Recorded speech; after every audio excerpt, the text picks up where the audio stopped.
Dans la dernière vidéo que j'ai fait, où j'ai pris 30 minutes pour faire le type challenge, je suis bloqué sur un challenge particulier où j'ai même fait sauter parce que je n'ai pas vraiment euh, trouvé la solution. Et le challenge, c'est l'implémentation de l'exclude par défaut du TypeScript. Ce challenge-là, c'est un type utilitaire qui prend deux paramètres.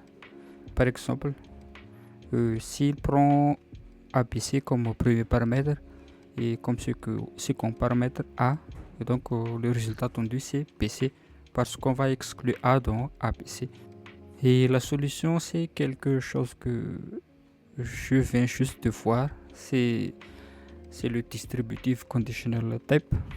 En fait, c'est le distributive conditional type va s'appliquer lorsqu'on va euh, appliquer le conditional type à une union type.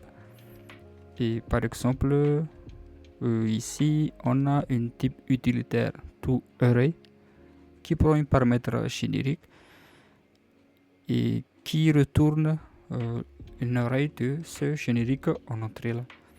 Et lorsqu'on va appliquer ce type utilitaire là à une union type, ici en bas on va l'appliquer sur string et number, et le résultat en sortie c'est une union de un array de string et un array de number. En fait, ce qu'il fait là, c'est que cette condition là va s'appliquer sur chaque élément de l'union type en entrée.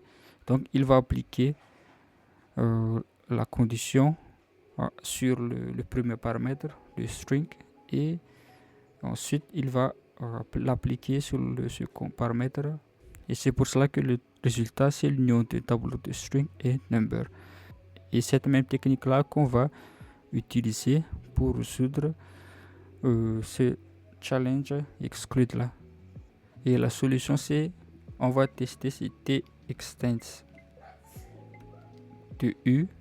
Si oui, on va retourner le faire, sinon on va prendre t.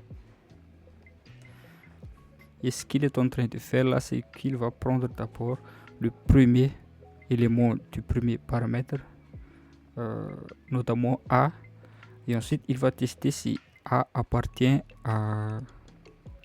au second paramètre qui est aussi a. Si oui, il exclut ce paramètre là, sinon il va le prendre. Et ensuite il va prendre p, et il a testé si p appartient au second paramètre qui est a, et comme p n'appartient pas à a, donc il a pris p comme sortie parce qu'on va exclure les choses qui n'appartiennent pas. Et enfin il prend c et il a testé si c appartient à a, et comme c n'appartient pas à a, donc il a pris c comme sortie. Et c'est grâce à ça qu'on obtient PC comme résultat final.